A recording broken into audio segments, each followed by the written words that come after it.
Hi, everyone. Thanks very much for taking the time to listen today.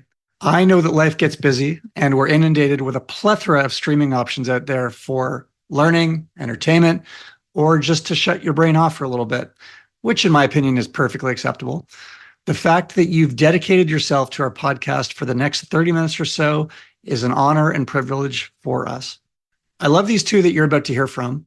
Collectively, Kim and Erik have over 30 years experience in this industry.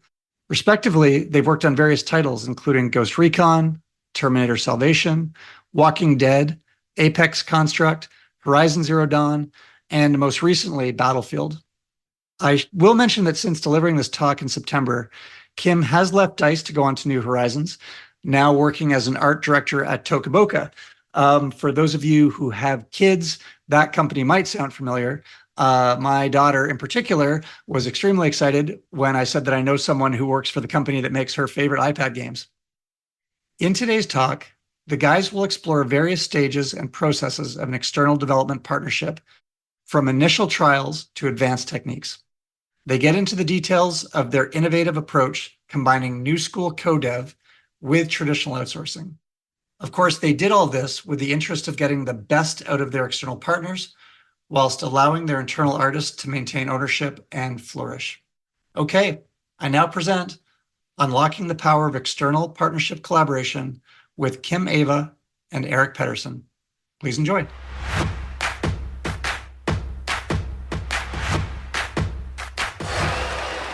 Welcome everyone to our talk, Unlocking the Power of External Partnership Collaboration. So we will be two presenters today, and we will introduce ourselves a bit more shortly. But first, our agenda. We'll cover 6 topics today. The first one mainly being an introduction about us and a bit of EA DICE. And the rest will take us through our journey on how we work with external partnerships at EA DICE, and mainly on the environment art side. So let's get started with the first point, the introduction. And my name is Kim Aava. I'm a key environment artist, and that's basically what's being referred to a principal environment artist at many other companies. It's a new role for me, and previously, just a few months ago, I was working as an environment art lead.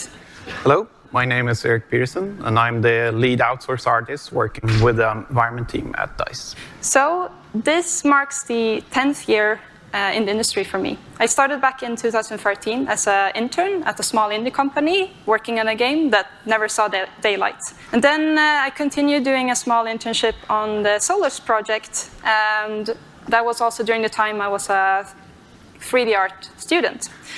And then I landed my first job at Guerrilla Games working on the first Horizon Zero Dawn. And then from there, I joined a VR startup called Fast Travel Games, where I worked on Apex Construct. And then just 5 years ago, I joined EA DICE and been working on the Battlefield franchise ever since then. Yeah, I have some odd 22 years in the games industry, so I will only cover released console and PC games here now. So, however, before that, I started out with casual web games back in '98, and I joined Starbase in 2001, working as a 3D artist in a very small dev team. And we did a game called Enclave for Xbox One, and then we made a game called Chronics of Riddick, and that was followed by The Darkness. After that, I joined Grin, taking on a lead role, and during that work on Ghost Advanced Warfighter 2, I came in contact with outsourcing. So after that, I switched into art management and was working on fully outsourced maps for Wanted the game, and then co-development for Terminator Salvation. I left the industry for a few years and then eventually rejoined Starbase as an art and outsource manager. So I was following traditional OS methods during Payday 2 and the life cycle of that, and eventually went back into code development with fully outsourced map for Overkill's The Walking Dead. And then I joined DICE. So what do we do in our roles then? As a key environment artist, I'm focused on the pipeline and workflows on the environment art side, mainly for architecture and structural art. I'm also setting up expectations on art quality together with directors and other leads. and best practice guidelines for both the craft and the project we're working on. Part of my job is also mentoring internal and external artists and also the leads by holding workshops, arrange training, and being available for personal coaching. And as a lead outsource artist, I conduct vendor trials, and I specialize in setting up our engagement processes. And I work with key artists like Kim here to ensure that we have documentation of our tribal knowledge. And once we have this package, I conduct onboarding and whole training for the external parties. And my day-to-day role is communication and supporting our internal teams to be successful working with our external partners. What about DICE then? Who are we? We are a Swedish game developer based out of Stockholm, and our company was founded in 1992. And we've been a subsidiary of Electronic Arts since 2006.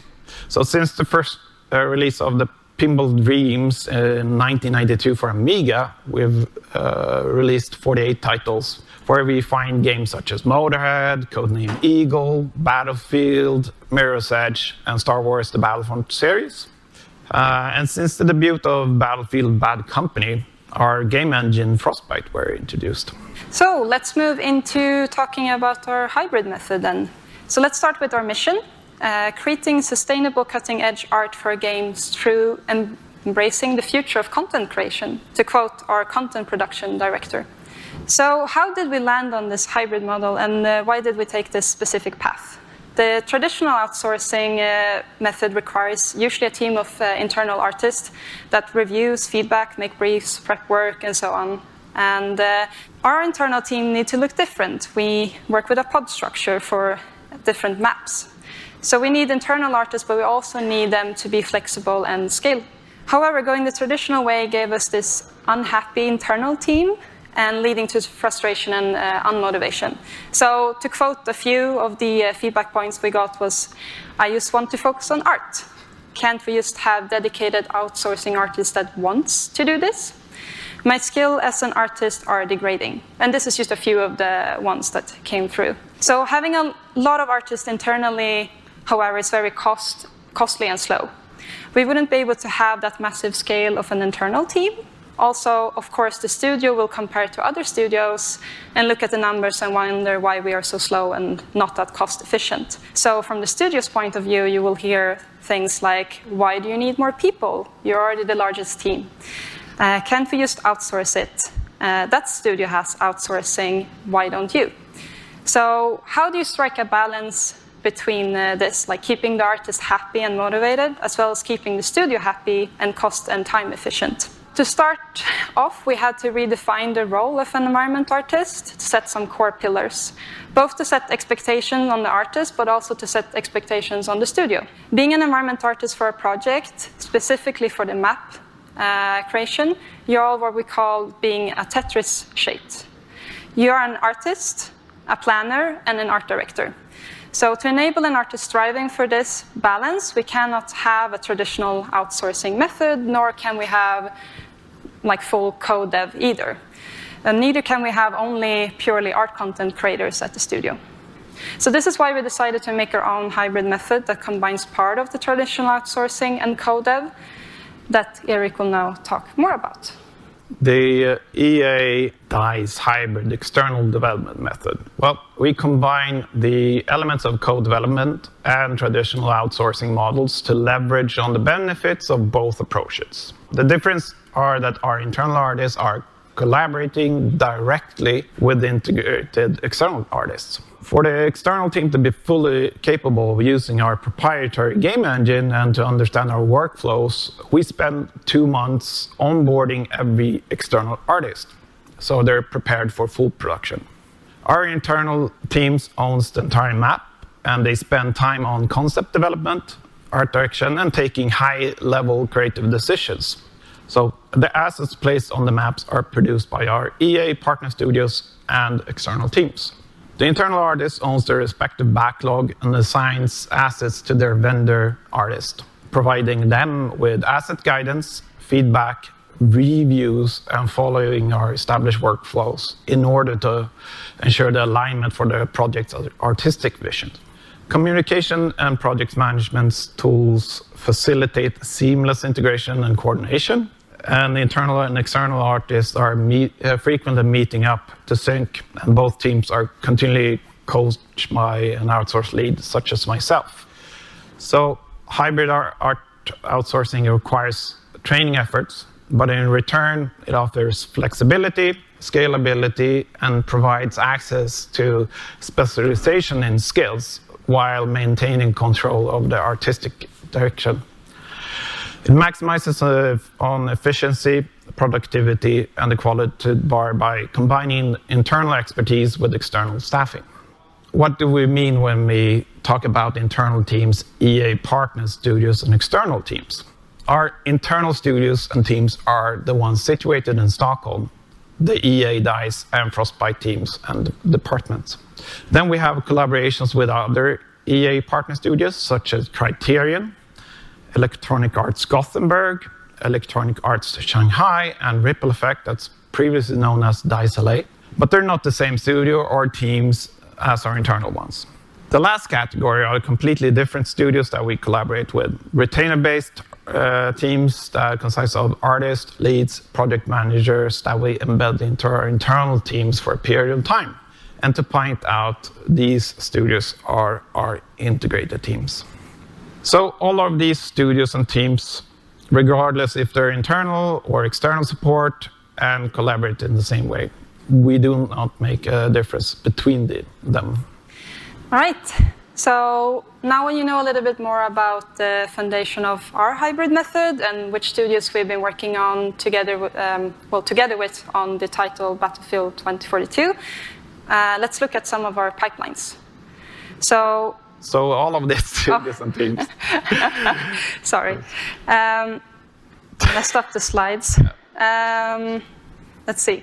So we divide our pipeline roughly into 3 buckets, those that you see on the screen. We have standard documentation, the first bucket, written in Confluence, which includes technical and performance information such as tech meshes, collision, raycast, enlighten, occluders, clustering, instance counts, and all of that. We also have project documentation, including art direction, gameplay pillars, design, and destruction direction. Then we have workflow documentation that includes asset classification, which guides how assets should be created. So both the standard documentation and the workflow documentation lives in Confluence and are not part of the briefs. This information is essential for the artist to create content and is also set prior to the project. So the last bucket then is what we call blueprint. And this is basically the combined package of the first 2 buckets, the standard and workflow documentation, plus a visual brief and speed model, which is the individual asset or a bundle of assets that are unique to that asset. So if we look at the environment art categories, we have divided them into props, architecture, vegetation, and level. So to be efficient in our internal pipeline, we have adopted the exact same pipeline and workflows, both internally and externally. We expect the internal team and the external team to work exactly in the same way. This determines also how you create a type of asset and are part of the workflow documentation. So all of these categories have different asset classifications. If we look a bit closer on the first one, the environment art props category, we have 4 classes. We have the generic, low impact, high impact, and hero. We always try to slot in an asset in one of these environment art groups, but of course there are edge cases and exceptions. But we won't go into details how we deal with those today. The asset classification determines the technical specification and cost, performance limitation, destruction setup, and general workflow for an asset type. All of this information lives in Confluence and will not be mentioned again in the unique brief. We have a block system pipeline where each block represents a phase, and each phase contains a set amount of tasks. The phase and the tasks can change depending on the asset classification and also what category the asset belongs to. So this is just a brief summary of each of the classifications for the prop category. As you can see, these are just descriptive words, but it gives you an idea of what the differences are and what type of props might belong to which category. It goes from simple to create and low cost from the generic classification to a more advanced to create, time-consuming and more performance-heavy, which is the hero classification. It helps us determine and make quick estimates for staffing, milestones, and technical performance to the size of a map. So we use the same pipeline for our other disciplines as well, and this is an example of architecture which have 3 classes instead. As you can see, the phases and the tasks have changed, and also changes within these classifications. So for an example, a backdrop asset won't need the second preparation stage, which is the yellow box. And the backdrop doesn't feature any of the same type of advanced destruction either, so you can basically skip the rest of the last part of the pipeline. And here's just to show another example of vegetation. You will see the same change here, depending on if it's a highly complex asset, which are trees, or a less complex asset, such as the mesh scatter. And just to show that this is something we continue doing regardless of which discipline you belong to, this is hardware pipeline, which is mainly weapon and vehicles. And it has a similar setup, but more phases and more tasks because of the increase in complexity of the assets. So let's dive a bit deeper into the preparation stage, which is that yellow box. The preparation phase will vary depending on the asset, on how much complex it will be. This stage is crucial for communication between the assigned artist, the pod, and including other crafts such as level design, tech design, and just internal and external artists in general. So this is where the agreement and sign-off happens. As you can see from the list, these are just broad strokes, and we will only look at part of it, a bit of the planning from an artist's point of view. If we look then at the technical standard briefs, which includes the asset classification we talked about, these determine the technical instruction and the content workflow for an asset. An example can be such a simple thing as a high poly, whether it's needed and what we expect out of it. It also determines the performance, cost, and relevant confluence pages to refer. This is also simplifying the process of finding and onboarding craft-oriented asset classes aligned with the expertise, while ensuring set expectations are met. So the visual brief then, the blueprint, which is also accompanied by a 3D blueprint called speed model. It provides information for the artist and the teams to understand the intent, purpose, tasks, and details. So the sign-off actually occurs here. The brief template also varies depending on the pipeline needs and the complexity of an asset. It includes very simple things such as engine name, the asset classification, important notes, speed model, and visual aids, and sometimes resources as well. We also use a color language to highlight important information within the brief, and the brief focus on communicating the asset's intent and needs. So this is basically that art director part of an artist's role. So what is a speed model? A speed model is a quick 3D blueprint of an asset, showing its size, silhouette, important shapes and functions, such as destruction and cover, that is very unique for us at Battlefield. Includes temporary setup for material, shaders, collision, and project-specific elements. It helps also with playtesting, memory footprint, and cost allocation. So it's not just a simple white box, nor is it as complex as a final model. A speed model prioritizes speed, function, and intent. So, Kim, why do we have such an extensive preparation? So that's a good question, Erik. And this is something we get asked like a lot, like every time. Like, why do we do this? So when given instructions, people tend to interpret them in different ways based on their background, cultures, and skill set. So we cannot read minds. We often don't know what people think or perceive.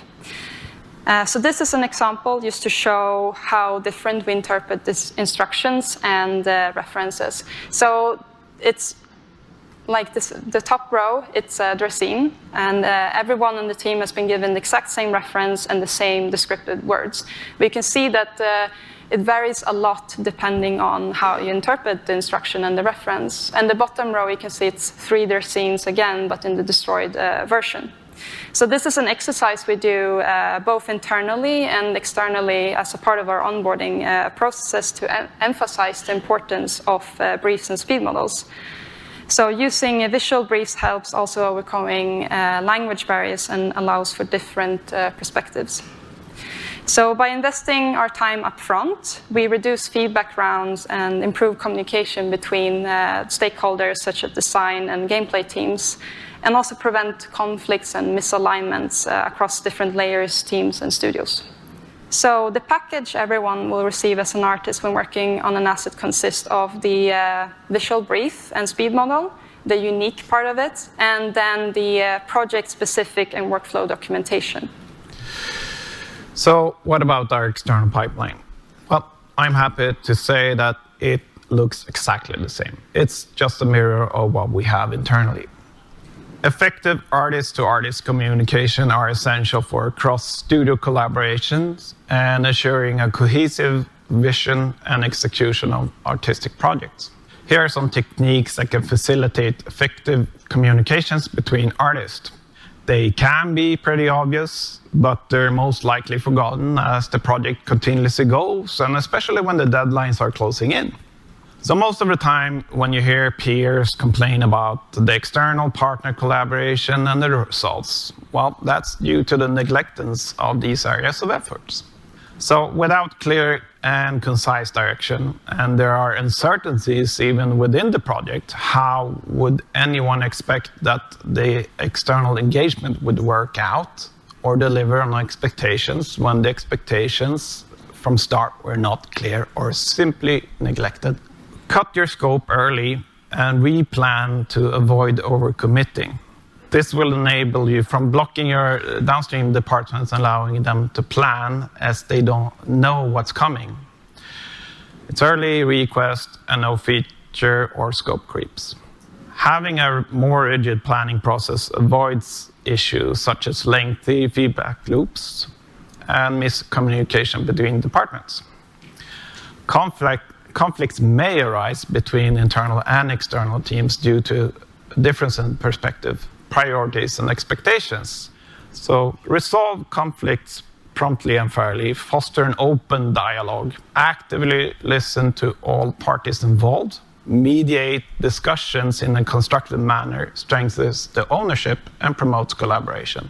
By involving the external parties early in the planning process of a map, not only do you give a sense of openness and a collaborative effort, but you also give the opportunity for an external team to rise up and take ownership.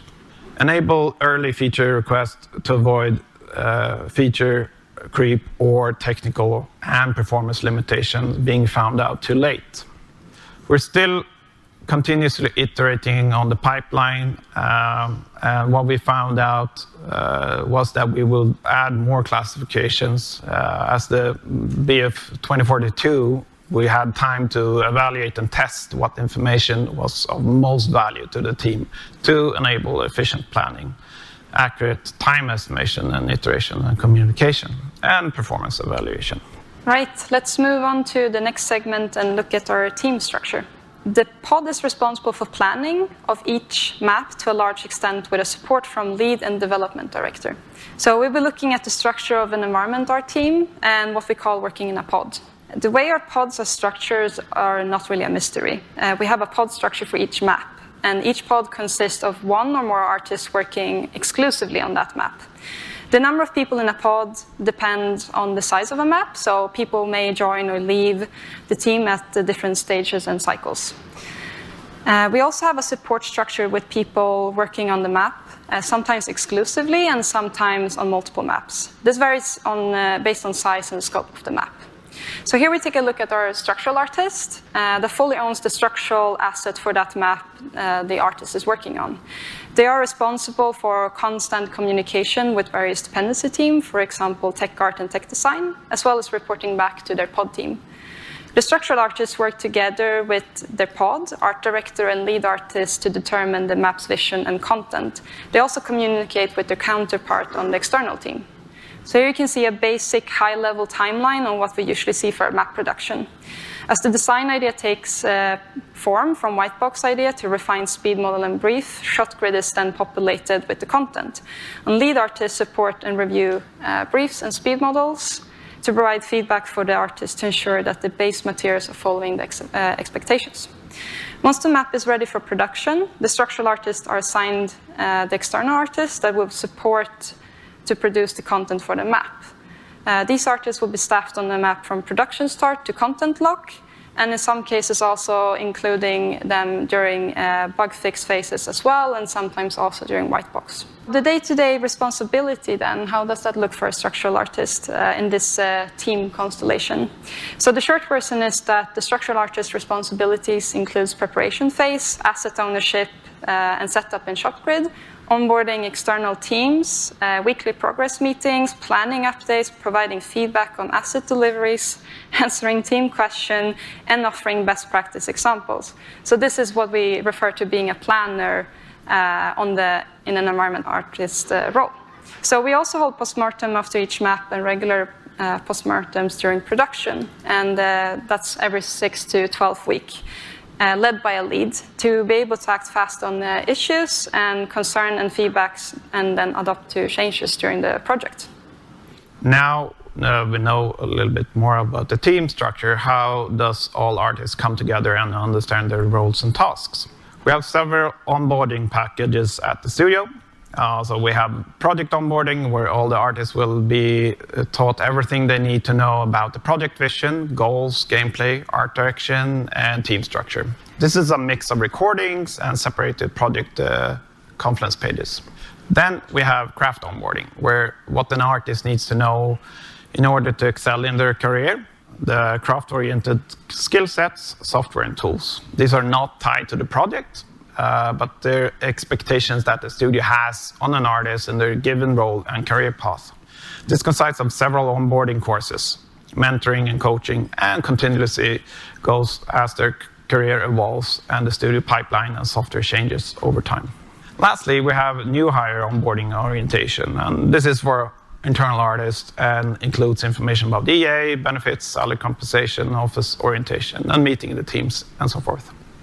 So one of our strengths within our team are that we have a solid onboarding content course, or courses, that we require every artist to take, regardless if the artists are a newly recruited internal artist or an external artist at a vendor.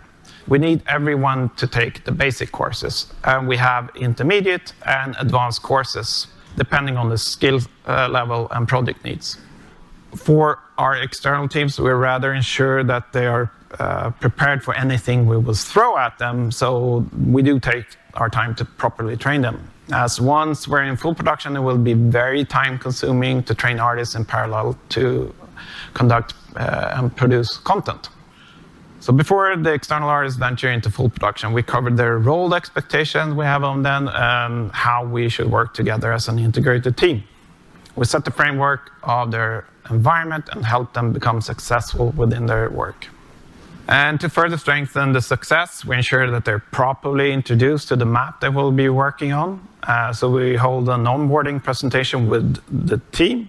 We try to make these presentations quite personal, so we introduce them to the project timeline and the critical milestone dates, going through narratives, art direction of the map, and we dive into all the featuring subsets.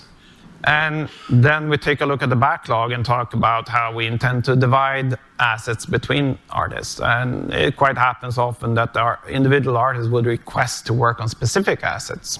So we try to keep an open discussion, and we'll stop through and take question as it goes. So next up is communication and collaboration and how we approach this. We start off by ironing out and establishing the fundamental framework on how we should work together. I encourage you to go through these pillars: role expectations, communication and meeting culture there, production and tracking, quality expectations, documentation, and postmortems. All of these can be driven by 4 simple questions: what, how, when, and why. And let's look closer at each pillar.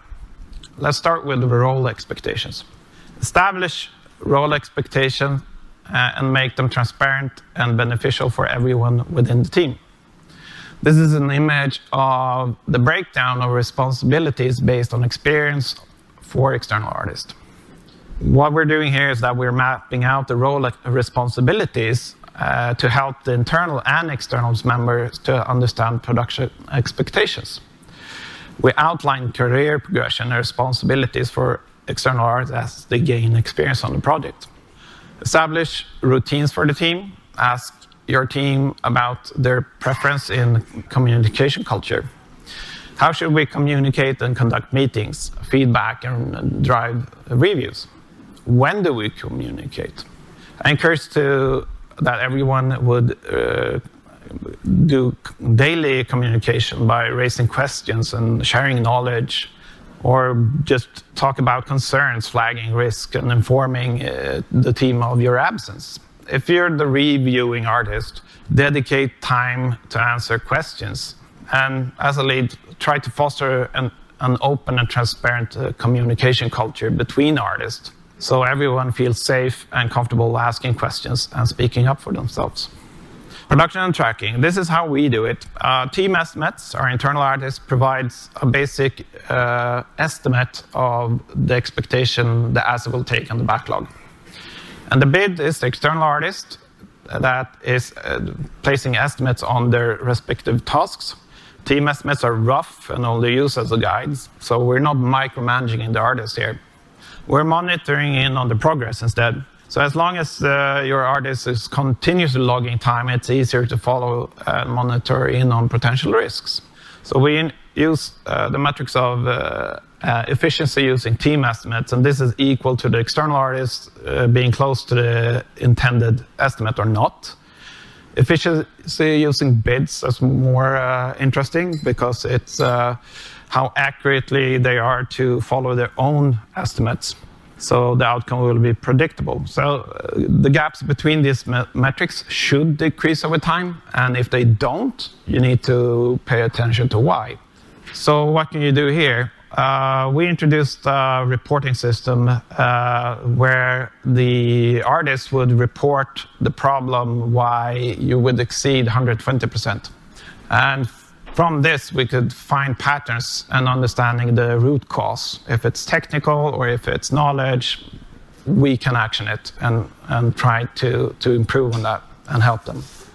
Quality expectations, make sure to set up your external team to deliver on expectation by providing solid art direction that makes sense for your asset production. And your benchmark assets should clearly echo the artistic pillars. Document and share best practices. They should capture your need for your asset phase deliveries, whatever they are. Some examples could be like, how do you do, what's your preference on high-res workflows, for example, or your model and UV guidelines. And we're going through how you author textures. And very important, take your time to do postmortems. Make sure to have frequency in these. Try to keep them as simple as possible. 3 simple questions would raise enough feedback from your team that will provide the most relevant information. And encourage group discussions on the findings and compile the findings into action points. We do this to improve our relationship and culture, striving for inclusion, transparency, adaptability, and knowledge sharing. Over to you, Kim. Right, so let's move into the last segment of the talk, which is best practices and learnings. So let's start with a question. So how do you strike a balance, keep the artist and studio happy, motivated, cost and time efficient? And this is looping back to the beginning. So to answer those questions, we need to look at our mission and goals again. As mentioned before, our environment art is a Tetris-shaped, encompassing the role of an artist, planner, and art director. Our mission is to create sustainable, cutting-edge art for our games by embracing the future of content creation. So these pillars guides us while we're also considering the studio's requirements and limitations. We constantly evaluate and improve on our pipelines and workflow, team structure, mission, and goals, and project scope and just staffing to find a balance. A project always changes, and this is the same, with any type of game you're making, different timelines and milestones. We need to be adaptable and open to change and not be stuck in our ways or earlier decisions.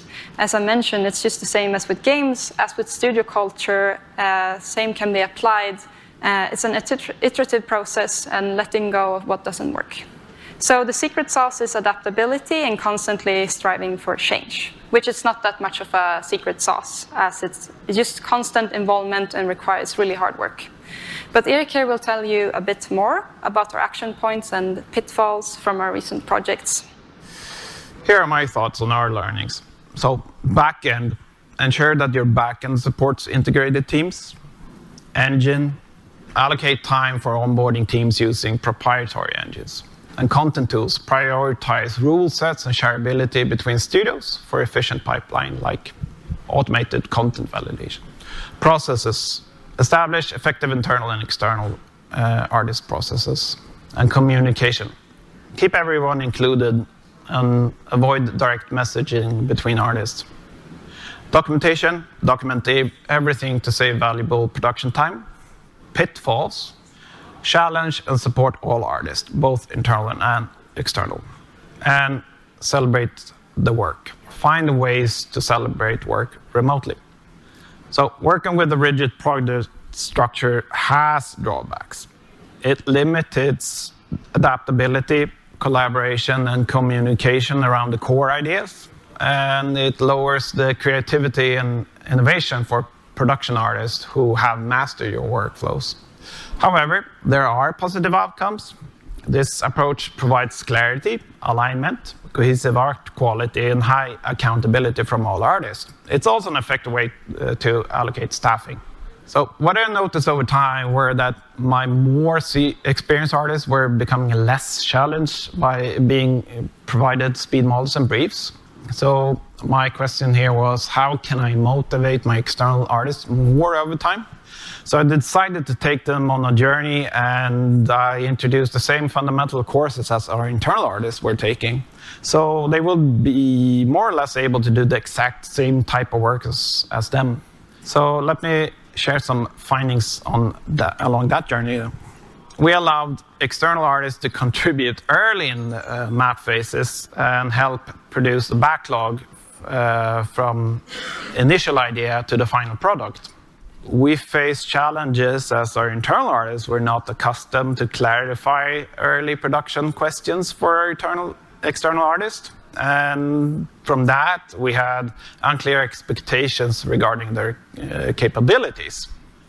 And this resulted into optimistic backlogs and extensive asset lists, and production fell behind due to internal miscommunication or pending decisions. And this led to a lack of accountability. And so scope creep was a fact, and it caused a lot of unclear expectations and communication issues, and a lack of accountability again. However, the loose project structure did rapidly foster adaptability, collaboration, and knowledge sharing.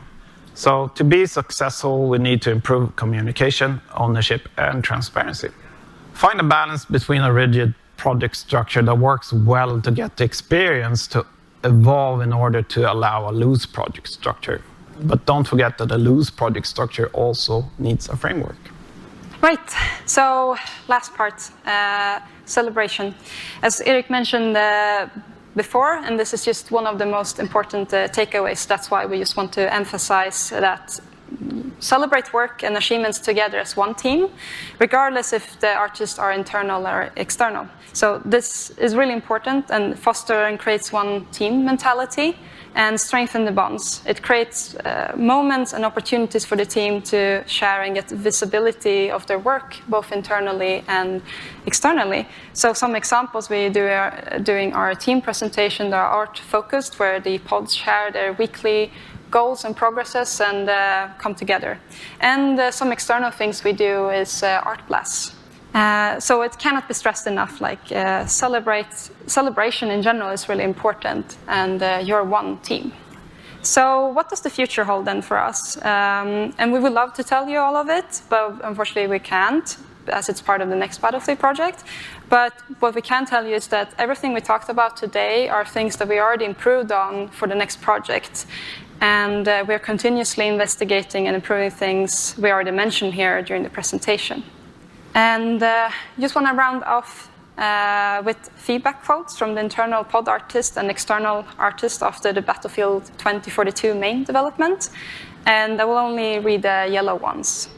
Our team delivered great visual quality. Team was proactive and developer-minded, really felt like a part of the team. Being added to the global map channel in Slack continues to be appreciated a lot. The team enjoys the transparency of communication and visibility on the development even more after some time. That's it. Yeah, thank you.